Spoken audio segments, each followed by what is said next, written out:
तो लोग कह रहे थे ऐसा हो गया वैसा हो गया। हमने कहा कि बड़े बाबा है वो, छोटे बाबा तो जाते हैं तो तहलका मचता ही है पूरे देश में, और जब बड़े बाबा बिहार करते हैं तो पूरे देश में नहीं पूरे वर्ल्ड में तहलका मच गया था। और बड़े बाबा यहाँ से ज्यादा दूर नहीं है, पास ही है। तो बड़े बाबा की कृपा तो आपके पास है ही, और आचार्य की कृपा है। तो आप लोग बच्चों को अच्छे संस्कार दें, क्योंकि आजकल बच्चे टीवी देखते हैं और खान पान बिगड़ रहा है उनका। पहले खान पान बिगड़ता फिर खानदान बिगड़ता है, इसलिए बच्चों को अच्छे संस्कार दें। टीवी से ज़्यादा लगाव नहीं रहे बच्चों का, और खान पान शुद्ध रहेगा तो आपका आचरण भी शुद्ध रहेगा। क्योंकि तीर्थंकर का जन्म कब होता है? पद्म पुराण में लिखा है कि जब आचरण आदि में जब मलिनता आती है और मिथ्या दृष्टियों की बहुलता बढ़ती है, तब तीर्थंकर आत्मा जन्म लेती हैं। इसलिए यहाँ पर वह दृश्य आपको दिखाया जाएगा कि गर्भ के बाद कैसे जन्म होता है, कैसे तप ज्ञान और मोक्ष की यात्रा होगी। तो शुरुआत में जो पंक्तियां सुनाई थी कि जन्म से लेकर मरण तक दौड़ता है आदमी, तो जन्म से लेकर मरण तक हमारी जो यात्रा चल रही है वह समाप्त तब होगी जब हम कोई अच्छा काम करेंगे। क्योंकि ऐसे हजारों लोग हैं जो जन्म ले रहे हैं और मरण कर रहे हैं, लेकिन कोई पूछने वाला नहीं है। क्योंकि हजारों रोज जन्मते हैं, हजारों ही वे मरते हैं, कोई कोई यहाँ आकर के अच्छा काम करते हैं। तो ऐसे हजारों लोग हैं जो जन्म और मरण के चक्कर से मुक्त नहीं हो पा रहे हैं। हमारे तीर्थंकर भगवान जो गर्भ से लेके मोक्ष तक की यात्रा करके मुक्त हो गए हैं और अब इस संसार में नहीं आने वाले हैं। और हम यह पंचकल्याण के माध्यम से वह दृश्य देखेंगे जो साक्षात तीर्थंकर कैसे बने। क्योंकि तीर्थंकरों का जन्म लेना यहाँ भी स्थापना निक्षेप से दिखाया जा रहा है, वह भी पुण्यशाली लोगों को दिखता है। बहुत पुण्यशाली होंगे जो इस दृश्य को देख पाएंगे, क्योंकि कोई बीमार हो जाएगा, किसी को कुछ परेशानी आ जाएगी, और आप लोग अच्छी से बहुत व्यवस्थित तरीके से देखेंगे, व्यवस्थित तरीके से चलेंगे, तो यह कार्यक्रम अच्छे से संपन्न होगा। और संपन्नता की चिंता नहीं करना, ना मिले सफलता तो गम मत करना, सफलता के लिए अपनी कोशिश कम मत करना, होगी सफलता तेरे कदमों में एक दिन, असफलता के लिए अपनी आंखें नम मत करना। इसी भावना के साथ आचार्य गुरु श्री ईश्वर विद्यासागर जी महामुनि राजों की संस्कारों की बात आप सुन रहे थे। वंदना जी बार बार वंदना, वंदना जी बार बार। उपाध्याय जी की वंदना, साधु जी की वंदना, उपाध्याय जी की वंदना, साधु जी की वंदना, पांचों परमेष्ठी की बार बार वंदना, पांचों परमेष्ठी की बार बार वंदना। वंदना जी बार बार वंदना, वंदना जी बार। चैत्य जी की वंदना, चैत्यालय जी की वंदना, चैत्य जी की वंदना, चैत्यालय जी की वंदना। जिन धर्म के चरणों की बार बार वंदना, जिन धर्म के चरणों की बार वंदना जी बार बार वंदना, वंदना जी बार। जिनागम जी की वंदना, जिनवाणी जी की वंदना, जिनागम जी की वंदना, जिनवाणी जी की वंदना। नवदेवता के चरणों की बार बार वंदना, नवदेवता के चरणों वंदना जी बार बार वंदना, वंदना जी बार वंदना। आदि प्रभु की वंदना, बाहुबली की वंदना, आदि प्रभु की वंदना, बाहुबली की वंदना। पारस प्रभु के चरणों की बार बार वंदना, पारस प्रभु के चरणों की बार बार वंदना। वंदना जी बार बार वंदना, वंदना जी बार बार वंदना। ज्ञान सागर की वंदना, विद्यासागर की वंदना, ज्ञान सागर की वंदना, विद्यासागर की वंदना। परंपराचार्यों की बार बार वंदना, परंपराचार्यों की बार बार वंदना जी, वंदना जी बार बार वंदना, वंदना जी, वंदना जी बार बार। बड़े पार्श्वनाथ भगवान की जय, 1000 चंदा प्रभु भगवान की जय, पंच परमेश्वरी भगवान की जय, दासांग जिन वाणी माता की जय, गुरु नाम गुरु आचार्य ज्ञान सागर महाराज की जय, आचार्य गुरु विद्यासागर मुनि महाराज की जय, अहिंसा परमो धर्म की, पंच कल्याणक महामहोत्सव की। बोले प्रभु देव सागर जी महाराज की जय, मस्त मुनि संघ की जय।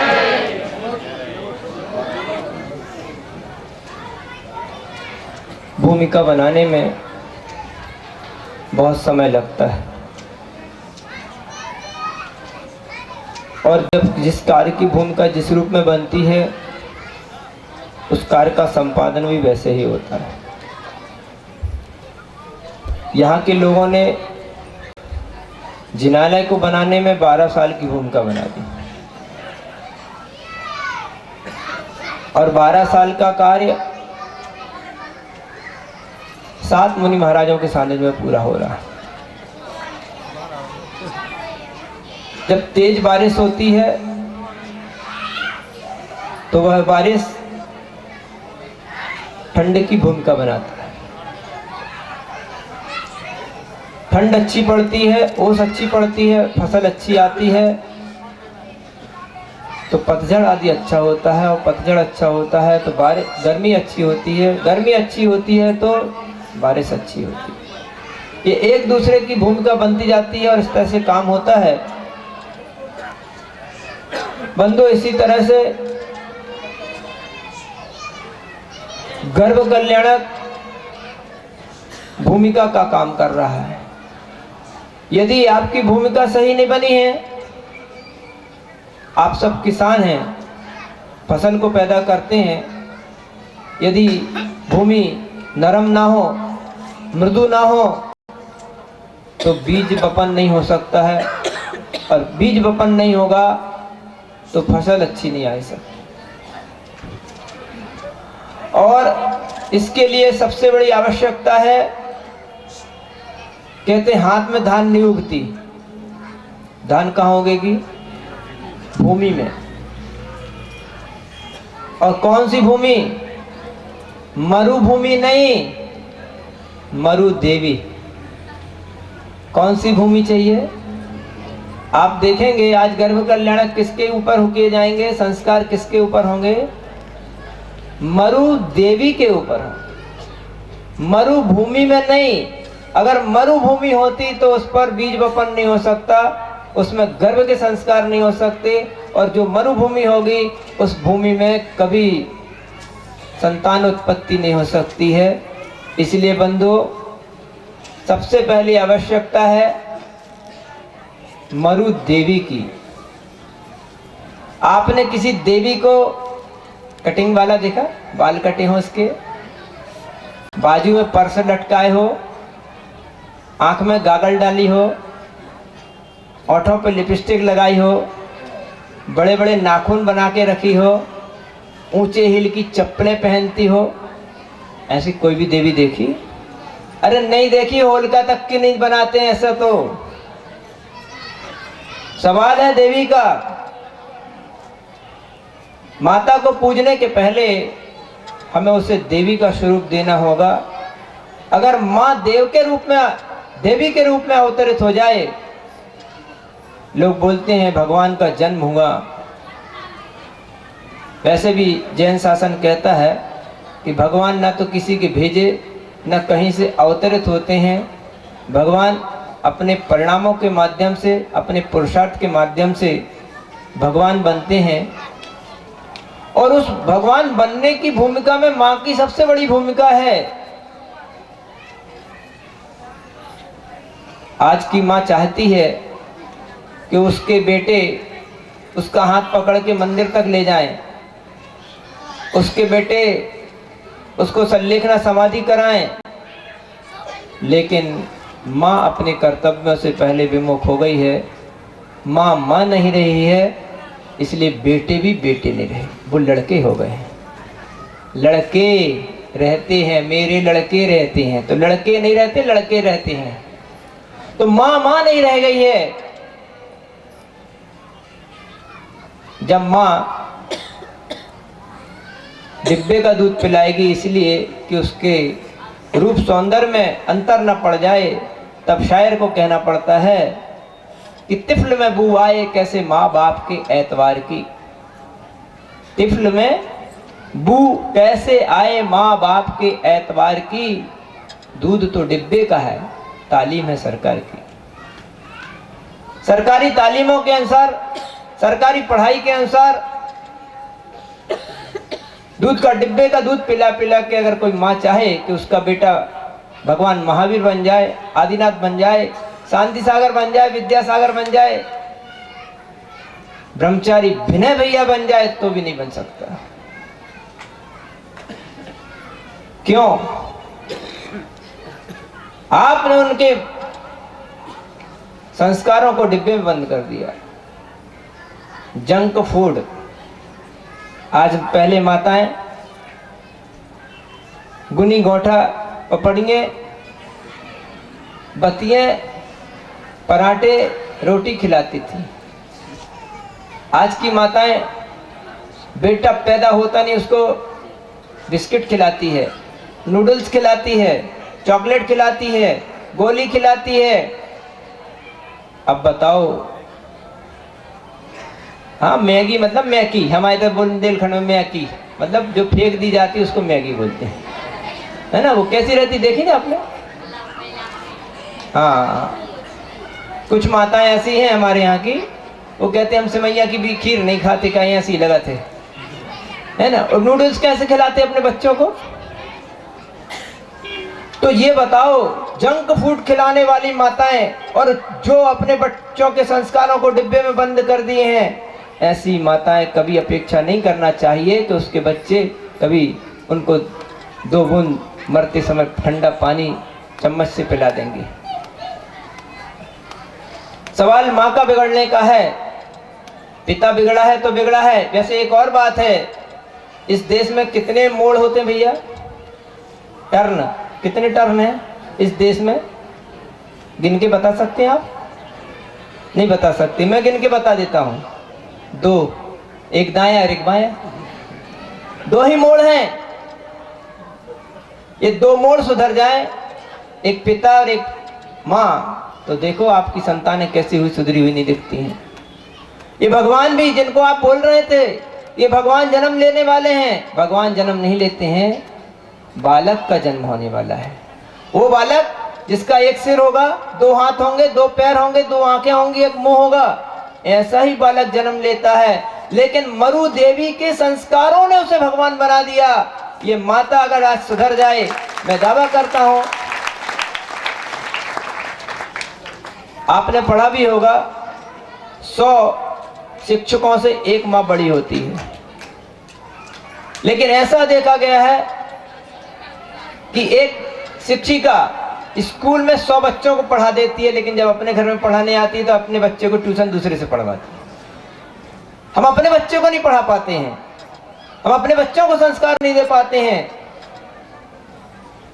रोज मार खा के सोता है आया से। राजेश रेड्डी की बहुत अच्छी कविता है कि रोज मार खा के सोता है आया से, सबके भाग में माँ की लोरियां नहीं होती। आज के बच्चे पैदा होते से आया के, नौकर चाकरों के हाथ से पलते हैं, जबकि माँ किसके लिए हुई थी? माँ को जन्मजात एक स्वरूप प्रदान हुआ है, वह गर्भ के पालन के लिए, वह बच्चे को पालन करने के लिए पैदा हुई थी, और इसीलिए उसको माँ और देवी का रूप स्वरूप प्रदान हुआ था। लेकिन आज की माताएं बच्चे को पैदा होते ही दूसरे के हाथ में सौंप देती हैं और जॉब करने देती हैं। किसके लिए? जॉब। हम बोल रहे थे कि तुम पैदा हुई हो जॉब करने के लिए, और वो पैदा हो जाती हैं जॉब करने के लिए। और जब जॉब करती हैं तो अपने बच्चे को दूसरे के हाथ में सौंप जाती हैं, और जब अपने बच्चे को दूसरे के हाथ में सौंप जाती हैं तो संस्कार किसके पड़ेंगे? जिसके हाथ में वह बच्चा रहता है। इसलिए संस्कारों में कमी आ गई है। कई लोग बोलते हैं ये बच्चा जैनियों का है, जैनी जैसा नहीं लगता। ठाकुर का बच्चा ठाकुर जैसा नहीं लगता, ब्राह्मण का बच्चा ब्राह्मण जैसा नहीं लगता। क्यों? क्योंकि उसके अंदर उसकी माँ ने संस्कार नहीं दिए, उसके पिता ने संस्कार नहीं दिए, उसके दादा दादी ने संस्कार दिए नहीं। कैसे देते दादा दादी? दादा दादी रहते झलोन में, बेटा रहता जबलपुर में और नाती रहता है जापान में। संस्कार कहाँ से आएंगे? संस्कार कहाँ से आएंगे? संस्कारों को किताबों में, इंटरनेट में, मोबाइल्स में, फेसबुक में देखा नहीं। हाँ, और सही व्हाट्सएप में नहीं दिया जा सकता, व्हाट्सएप में नहीं दिया जा सकता है। संस्कारों के लिए बच्चों के साथ चलकर उसे संस्कार दिए जाते हैं। तो बंधुओं, सबसे बड़ी कमी यहाँ पर हुई है कि माँ अपने कर्तव्यों से विमुख हो गई है और ये मरु देवी मरुभूमि बन गई है। और जब मरुभूमि होगी तो उस मरुभूमि में झाड़ खंखाड़ ही होंगे, कहीं कोई वृक्ष, फलदार वृक्ष कभी पनप नहीं सकते हैं। तो माता को अगर अपना अस्तित्व बचाए रखना है, माँ को माँ कहलाने का अधिकार प्राप्त रखना है, तो माँ को अपने कर्तव्यों का भी पालन करना होगा। और अगर एक बात करता हूँ कि एक भी अपने यहाँ मास्टर की होती ना, एक 100 ताले की एक चाबी, 100 तालों की एक चाबी हो सकती है ये माँ। अगर ये हमारे हाथ में आ जाए तो मैं दावा करता हूँ कि सारे बच्चे आपको सुधरे सुधरे नजर आएंगे। ये माताएं लोभ को त्याग कर दें, अपने बच्चों को अपने हाथ से खिलाएं। आपने कभी पढ़ा होगा ये 5 उंगलियां हमारे हाथ में हैं, है ना? पृथ्वी, जल, अग्नि, वायु और वनस्पति, ये 5 तत्वों की, जैसे दुनिया बोलती है कि 5 तत्वों से शरीर बना है। हम जब भोजन को हाथ से करते हैं और हम भोजन को हाथ से कराते हैं तो बच्चे के अंदर, आपके अंदर का तारतम्य जुड़ता है। आप चम्मच, छुरिया और चम्मचों से भोजन करते हैं, इसलिए माँ के संस्कार बेटे तक नहीं जाते। माँ पहले चम्मच से नहीं, हाथ से खिलाती थी। कैसे खिलाती थी? हाथ से। और आपकी माता कैसे खिलाती हैं? कटोरे में चम्मच से। अब जब चम्मच से आप भोजन कराओगे तो बेटे के अंदर माँ के संस्कार तेल काल में नहीं पहुंच सकते हैं। और इसीलिए कन्नड़ में एक कहावत है, मूर वर्षद संस्कार नूर वर्षद उत्तदे। कन्नड़ में इसका अर्थ, हिंदी में अर्थ होगा कि 3 वर्ष के संस्कार 100 वर्ष तक जिंदा रहते हैं। ये संस्कारों की बात है। तो बंधुओं, ये सब कुछ नहीं हो रहा है, ये बात भूल जाना चाहिए। लोग बार बार बोलते हैं, मुझे समझ में नहीं आता, जैन न्याय को पढ़ने वाले लोग भी ऐसा कैसे बोल जाते कि पत्थर में, कंकर में शंकर, पाषाण में भगवान की स्थापना और भगवान की संस्कार हो रहे हैं। भगवान के संस्कार, भगवान की प्रवृत्ति तो जीव के अंदर होती है। यहाँ पर पाषाण के ऊपर उसे करके दिखाया जाता है। पत्थर कभी भगवान नहीं बन सकता। ये स्थापना निक्षेप से माने हुए भगवान हैं, वास्तुतः रूप से भगवान ने कैसे संस्कारों को प्राप्त करके भगवत स्वरूप को प्राप्त किया है, उसकी प्रतिक्रिया यहाँ पर की जाती है। वस्तुतः भगवान पत्थर में नहीं बनते हैं, भगवान तो जीवत के अंदर वो भगवत स्वरूप की उपलब्धि होती है, वो परिणामों के माध्यम से होती है। तो उन भगवान ने कैसे कैसे संस्कारों को प्राप्त करके गर्भ से जन्म, जन्म से दीक्षा, दीक्षा से केवल ज्ञान और केवल ज्ञान से मोक्ष तक की उपलब्धि कर ली। वह संस्कार, वह पवित्र भाव माँ का है, जिस माँ ने ऐसे परिणामों के माध्यम से, बार बार कथन आता है, आप महापुराण के 53 संस्कारों को पढ़ लीजिए। और ये माताएं और ये पिता अगर उन 53 संस्कारों को अपने जीवन में अवधारित कर ले तो मैं कह सकता हूं कि फिर कभी किसी के घर में बालक तो पैदा ही नहीं होगा, सिर्फ भगवान ही पैदा होगा। वो 53 संस्कारों की क्रिया आप देख लीजिए कि कैसे लिखी हुई है। ये माताएं गर्भ काल में टीवी, रेडियो, मोबाइल्स, सिनेमा देखती हैं और ये चाहें कि मेरे घर में सुपुत्र भी पैदा हो जाए तो असंभव है। उसके लिए कैसे संस्कार होना चाहिए, किन स्थानों पर रहना चाहिए, कब गर्भाधान क्रिया होती है, कब जन्म की क्रिया होती है, पिता को कैसे प्रणाम करना चाहिए, माँ को कैसे प्रणाम करना चाहिए, कैसे ग्रंथों आदि का स्वाध्याय करना चाहिए, कैसे पूज्य पुरुषों की महापुराणों की पुरुषों की चर्चा सुननी चाहिए, उसके माध्यम से वास्तुशास्त्र आप पढ़ते हैं। वास्तुशास्त्र के अनुसार जो माता पिता का रूम होता है, माता पिता का कमरा होता है, वह कमरा कैसे होना चाहिए, वहाँ पर कैसी कैसी फोटोएं होने चाहिए, कैसे कैसे वस्त्र आदि होना चाहिए, उसके सारे बारे में लिखा है। लेकिन आज क्या ये जो सिंगल फैमिली हो गई ना, एक कमरे की फैमिली, एक में किचन और बाकी सब बेडरूम, तो ऐसी फैमिली में रहते हुए आप चाहें कि हमारे घर में भगवान की उपलब्धि हो जाए तो असंभव है।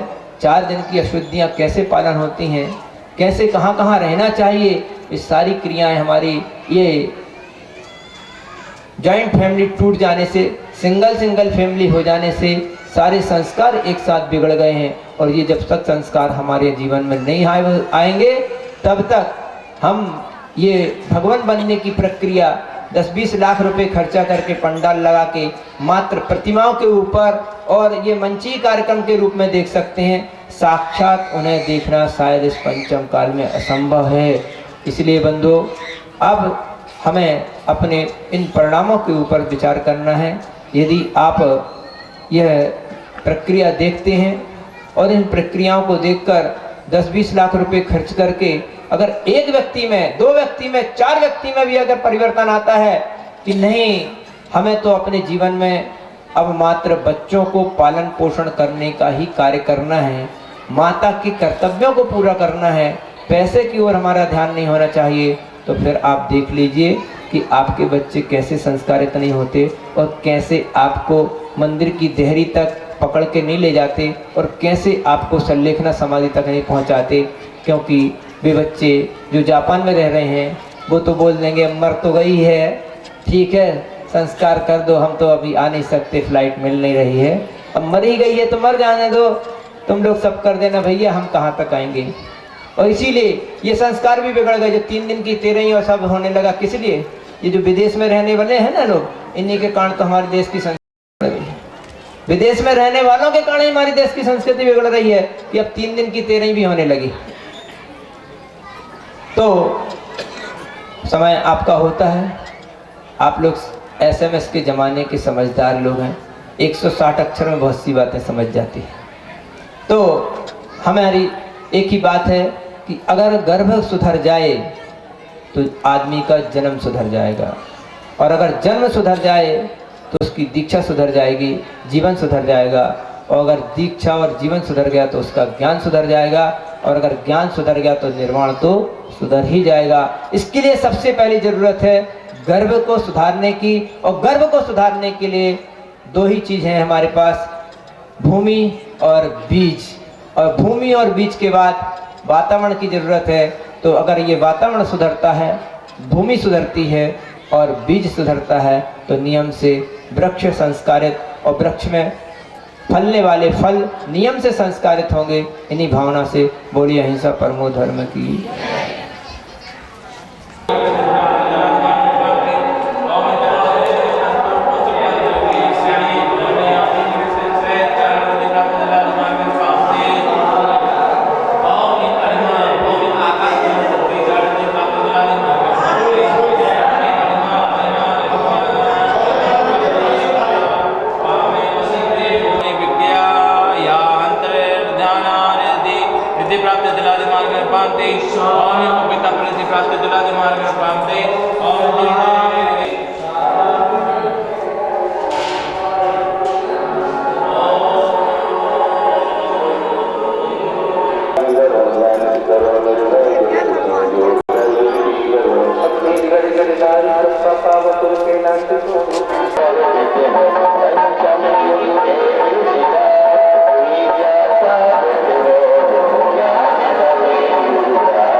स्थापना मानी जाती है। इस स्थापना को जो हम विसर्जन करेंगे तो विसर्जन करते समय भी हमें आज्ञा लेने में कोई बाधा नहीं आएगी। और यदि आपने स्थापना को स्थापना नहीं माना तो फिर विसर्जन में आपकी विसंगति आ जाएगी और आपको भाव नहीं लगेगी। पहले तो स्थापना सुधारो, फिर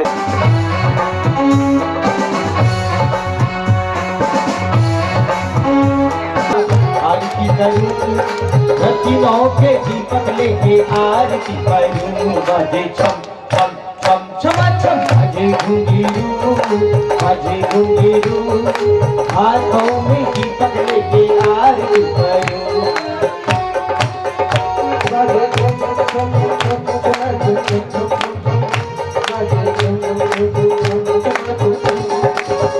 बजे छम छम छम छमा छम छम छम छम जय हो।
सबका कर दो बेड़ा पार बाबा रे बाबा, सबका कर दो बेड़ा पार बाबा रे बाबा।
यहाँ स्थानीय विधायक सम्मानित श्री प्रताप सिंह जी पधारे हुए हैं।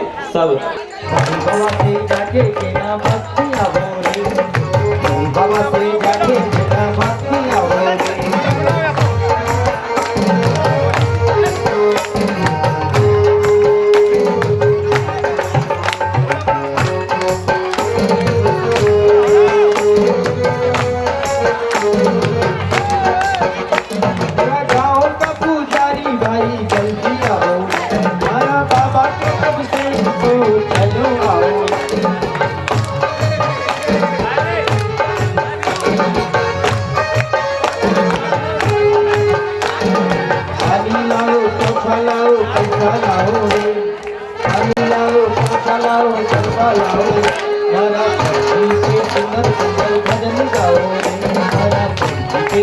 अंजलि गाओ रे पंचड़ा हो पंचड़ा पंचड़ा हो पंचड़ा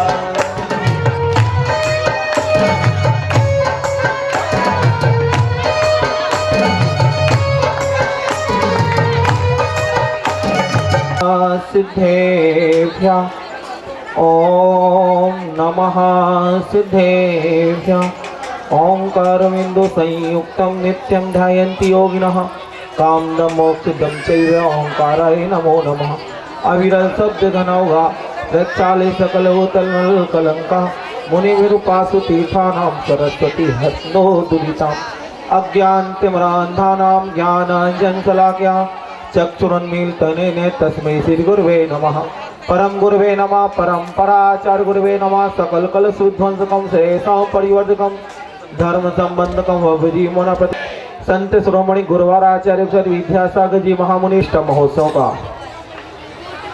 प्रथम दिन भगवान के गर्भ कल्याणक का दिन यहाँ आती है कि आखिर इन पंच कल्याणक प्रतिष्ठा महोत्सवों की आवश्यकता क्या है, क्यों किए जाते हैं।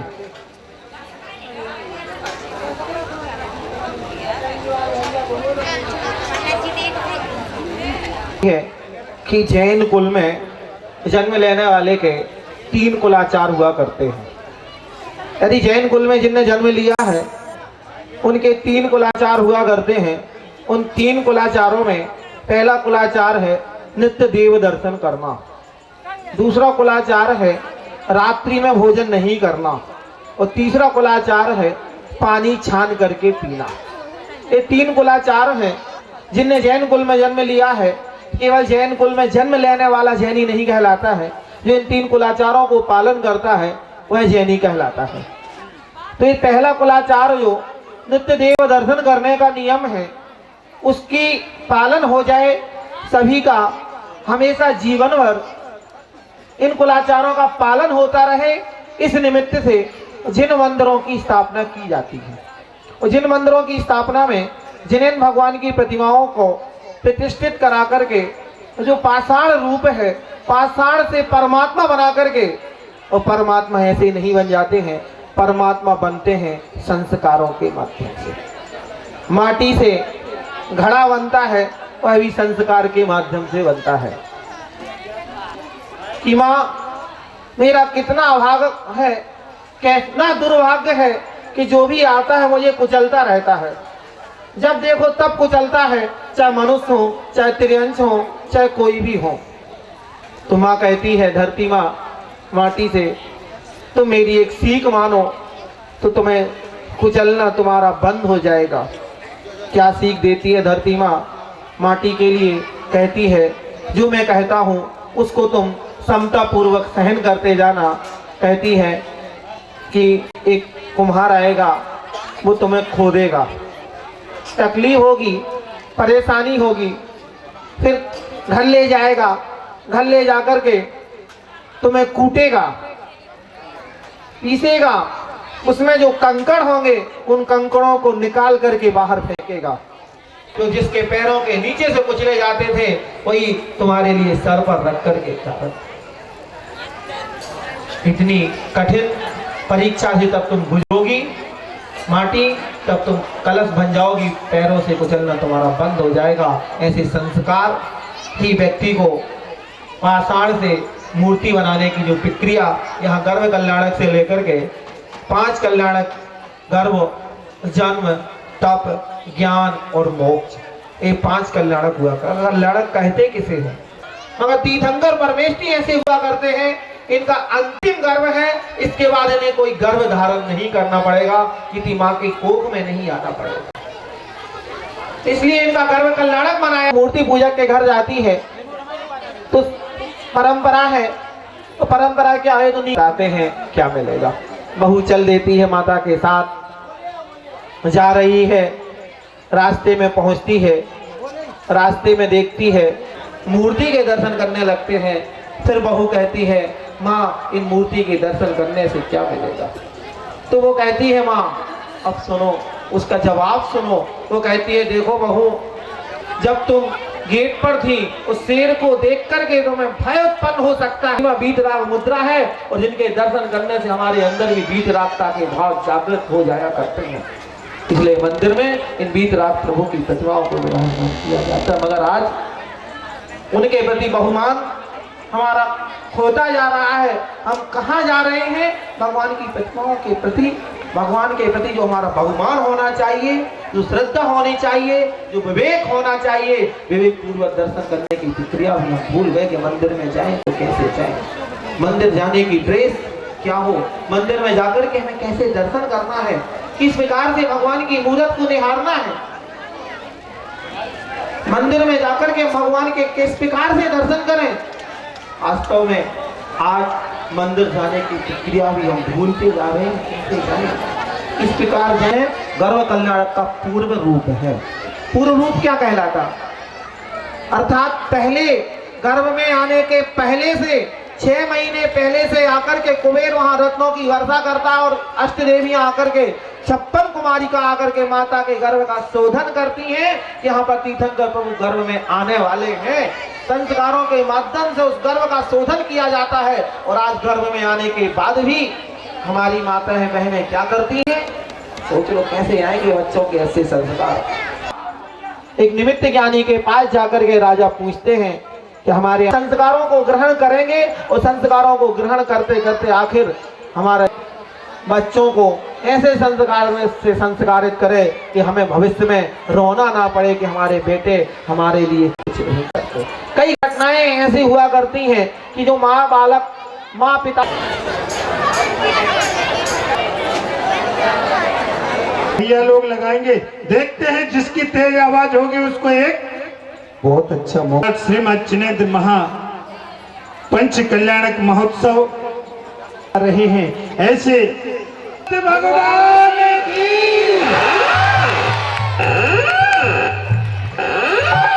जलोढ़ी के बाद तो घूमते रहेंगे तो फिर इस पृथ्वी के द्वारा घूमने से हमारा बैलेंस भी गड़बड़ हो जाएगा। ये विज्ञान स्वीकार नहीं करता, तो विज्ञान से हमारा थोड़ा इस समझाने की जरूरत क्या पड़ी। परंतु इतना अवश्य है कि देव लोगों को जो ज्ञान होता है वो जो इस सृष्टि के बारे में अवधि ज्ञान के द्वारा जानते हैं उनका ओ भैया मेरी बस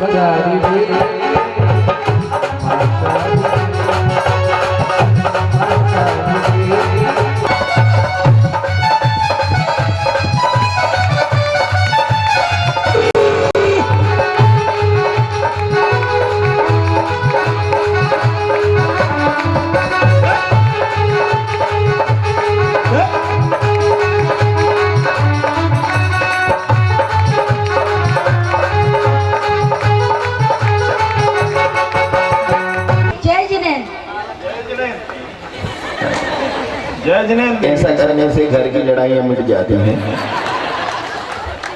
कर लो, घर में कोई करवाती है। हे स्वामी, मेरे मन में एक जिज्ञासा उत्पन्न हो रही है, कृपया आप उसका समाधान कीजिए। कहो, कैसी जिज्ञासा है? हे स्वामी, चक्रवर्ती का वैभव कैसा होता है? कृपया आप मेरी जिज्ञासा का समाधान कीजिए। महाराज, आप है ना, एक बात कहें, आप तो रोज देखते हैं इंद्राणी को, सामने देखिए। नहीं, वो ये देख रहे हैं कि रूप बदल कैसे गए। उनके पास 9 निधियां, 7 प्रकार की दिव्य सेना और 10 प्रकार के दिव्य भोगों की सामग्री होती है, जिन्हें वह इच्छानुसार कभी भी भोग सकता है। मेरे मन में एक जिज्ञासा उठी है, कृपया उसका समाधान कीजिए। कहो देवी, क्या जिज्ञासा है? हे स्वामी, मैं यह पूछना चाहती हूँ कि चक्रवर्ती की काया में ऐसी कौन सी विशेषता होती है जिसके कारण वह सबका स्वामी कहलाता है? हे देवी, ध्यान से सुनो।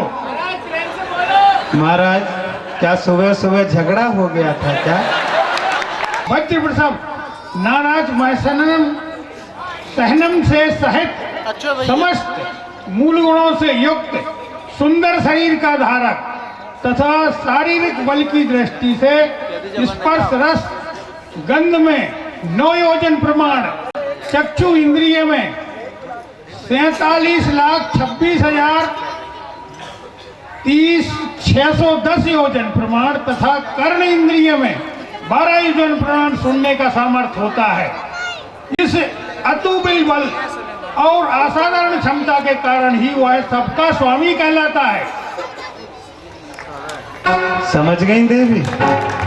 अब आगे तो कह लो कछु। महाराज बहुत अच्छा है, आपने शंका का समाधान किया। देवी देवी जी ये बात बताओ ना, स्वर्ग में चश्मे भी चलते हैं? वो उनका अब अधिज्ञान है।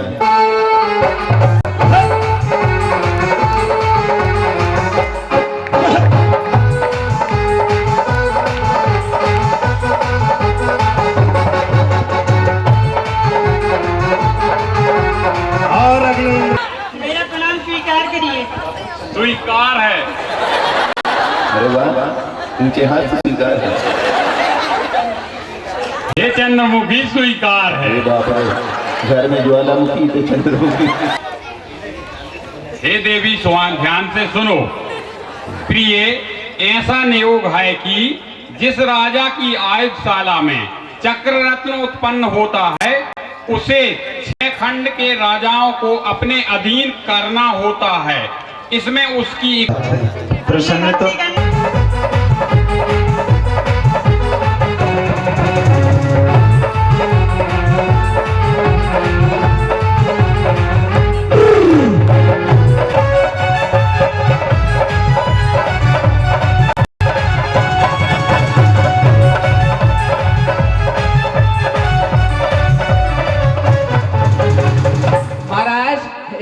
बारण करो।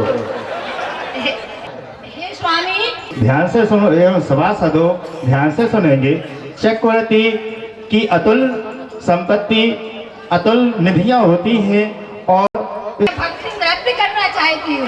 बाकी नृत्य कर रहे हैं कि तांगा चला रहे हैं?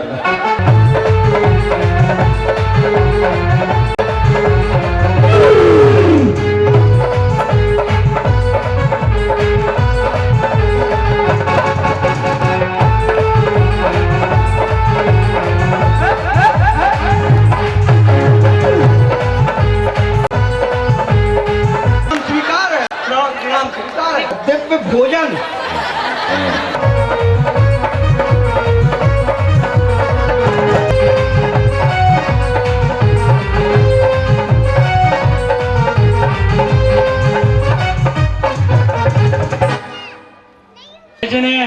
मेरा प्रणाम स्वीकार करें। स्वीकार है। क्या पहली बार कर रही है? मेरे मन में एक जिज्ञासा। मेरी बात ध्यान से सुनो। हाँ। चक्रवर्ती के वैभव को शब्द हैं जो धर्मेंद्र अपने आसन पर आसीन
परिभ्रमण करने वाले प्राणियों को कभी सुख एवं शांति प्राप्त नहीं हुई, क्योंकि इसने अपने यथार्थ का ज्ञान प्राप्त नहीं किया, जिसके बिना संसार का अंत नहीं।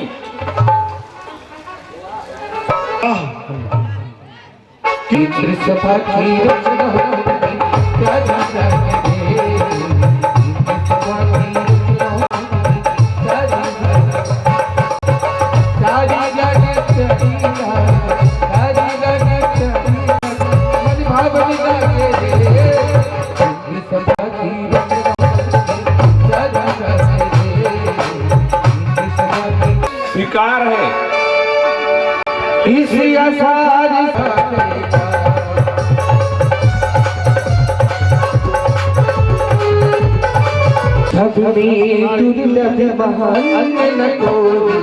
व्रत किए बिना संसार से उद्धार होना असंभव है, अतएव प्रयत्न पूर्वक उसे प्राप्त करना चाहिए।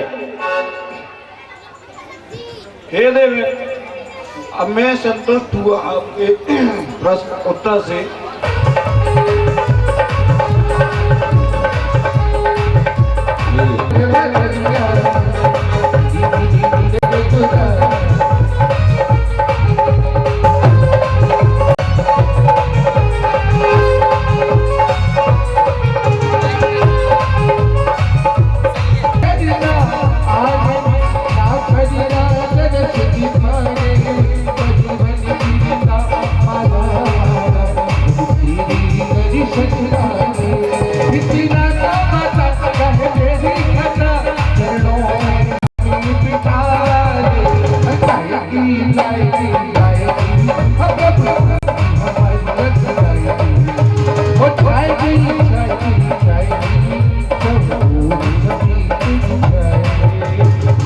अधिक महान है, इसे प्राप्त करने वाला जीव अधिक काल तक संसार परिभ्रमण नहीं करता और जब तक संसार में है तो नारायण, बलभद्र, देव, अहमिंद्र आदि में जन्म लेता रहता है। सम्यक दृष्टि जीव भवनत्र देव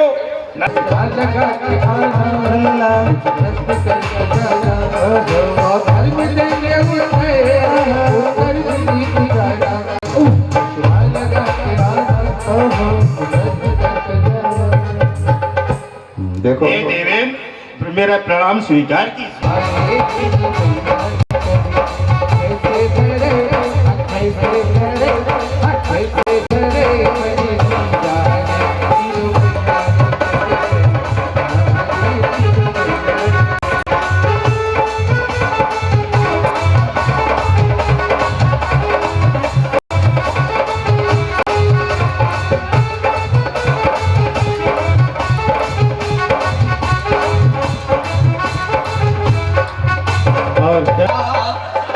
सीढ़ी है नीचे। हाँ बन रही बनाओ। तीर्थंकर कितने कहाँ कौन समय में हो,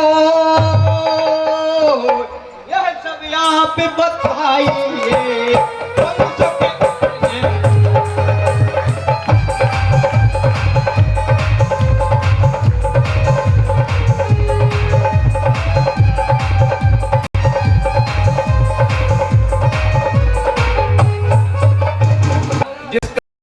प्रत्येक प्राणी सुख, आयु, शरीर एवं साधन विशेष पाता है, वह उत्तरपणी काल कहलाता है और जिस काल में इनका अभाव पाया जाता है वह अवसर्पणी काल कहलाता है। इसमें उत्तरपणी का तीसरा एवं अवसर्पणी का चौथा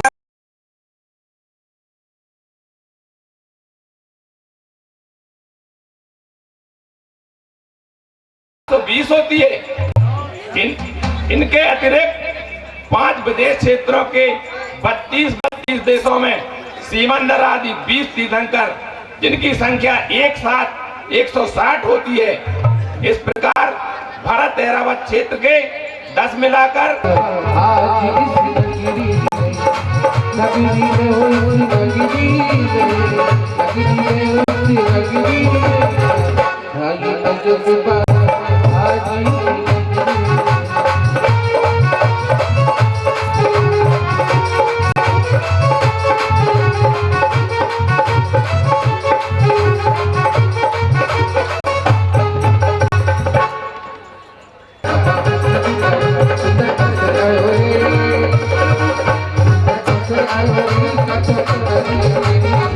I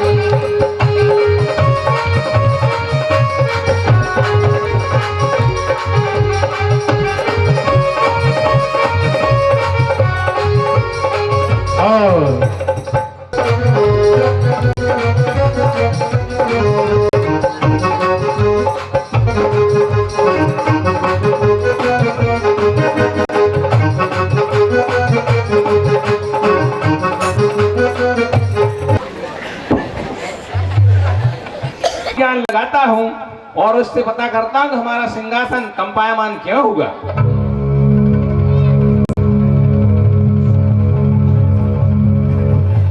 ऐसा लगाया तब ये साष्टांग नमस्कार किया। सची इंतजार करे कि बताएंगे, नहीं बताया, साष्टांग किया तो सची दौड़ती है उठाने को। क्या कर रहे हो? देखो उठा तो दोगे।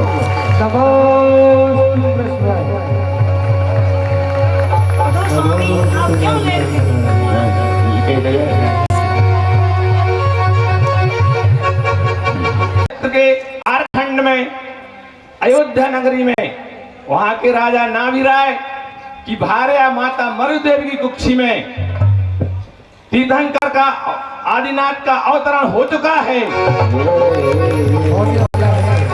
ये पर्ची में देख के बोला अबे कहां से हो चुके हैं। वहां के भरत क्षेत्र में माता मरुदेवी की कुक्षी से आदिनाथ भगवान प्रथम तीर्थंकर का अवतरण होने वाला है। हुआ नहीं है, होने वाला है। तो फिर वो पूछती है लेकिन यहाँ तुम्हें कोई दिखाई नहीं दे रहा कि आपके अंतःकक्ष में विराजमान है क्या? तो सची के पूछने पर वो बताते नहीं, आज से 6 महीने के पश्चात वहां पर होगा। तो अब सची कहती करना क्या है? तो सौदागर कहते आओ पहले बैठो, हम बताते क्या करना है। ये यहाँ पर इस प्रकार की घटना हुई थी।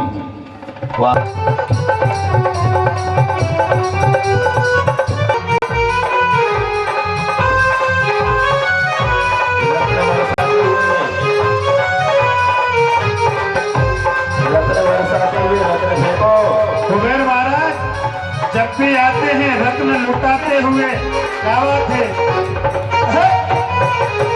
ये लगे कि धनपति कुबेर आ रहे हैं। क्या बात है?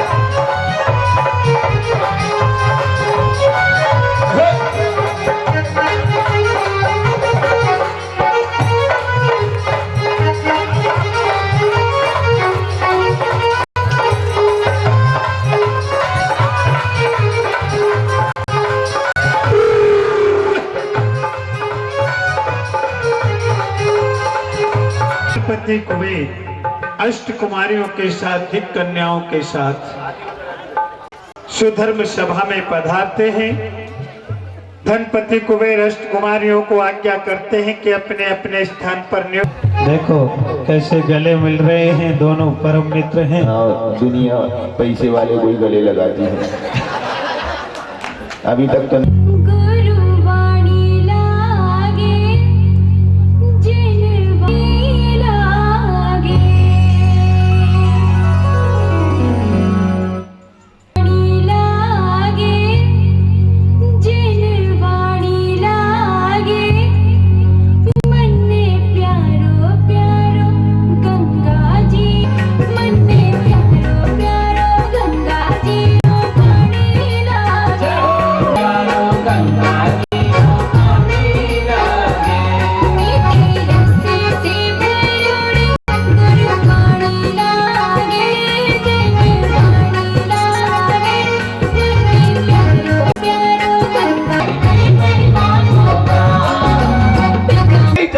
बहुत बढ़िया, मतलब बदनाम हो सो जन्म में नहीं। जम्मू देव भरत क्षेत्र के झारखंड की अयोध्या नगरी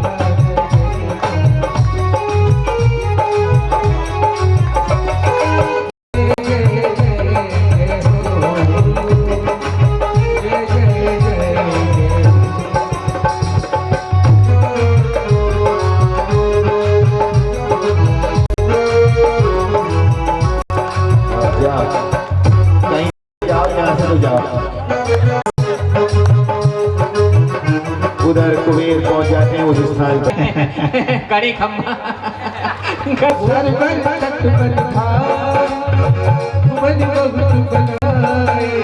कमल के टिकी पुष्पों की खुशबू मन को भाए।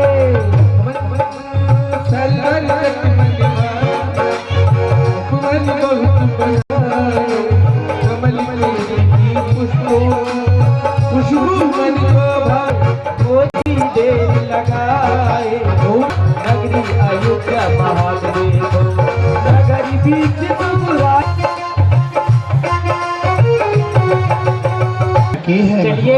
बोलती है। जल संजात वर्तमान चर्चा पूर्वक इस जगह का नाम अयोध्या नगरी घोषित किया जाता है।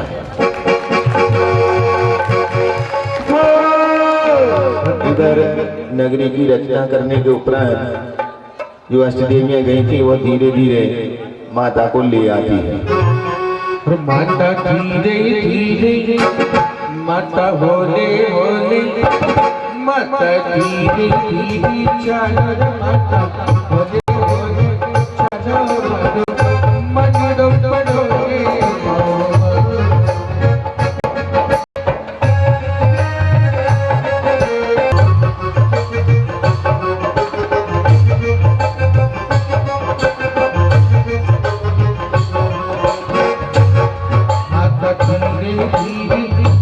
सामने आने वाला है। इसलिए हमने और भीतर की औपचारिकताएं बंद करके मुख्य की ओर आपको ले जा रहे हैं समय बचा के, ताकि आप वो सब देख सकें। इसको क्या कर रहे हैं थोड़ा? माता को अष्टदेवियां लाई हैं जिसका नाम सर्वतोभद्र महल है।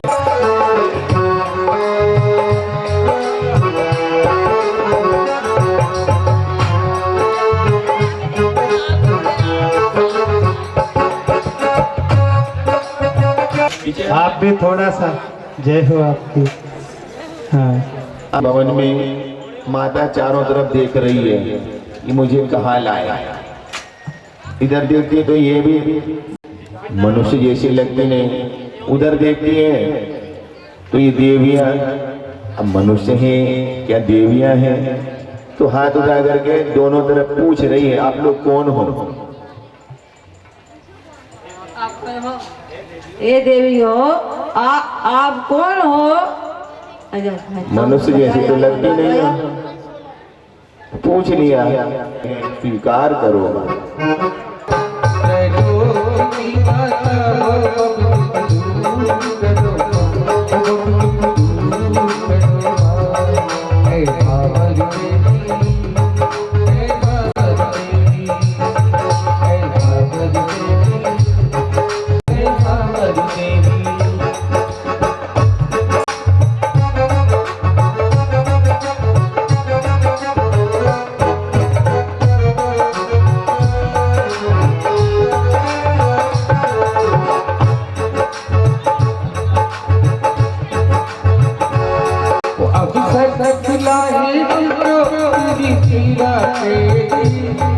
जीवन सफल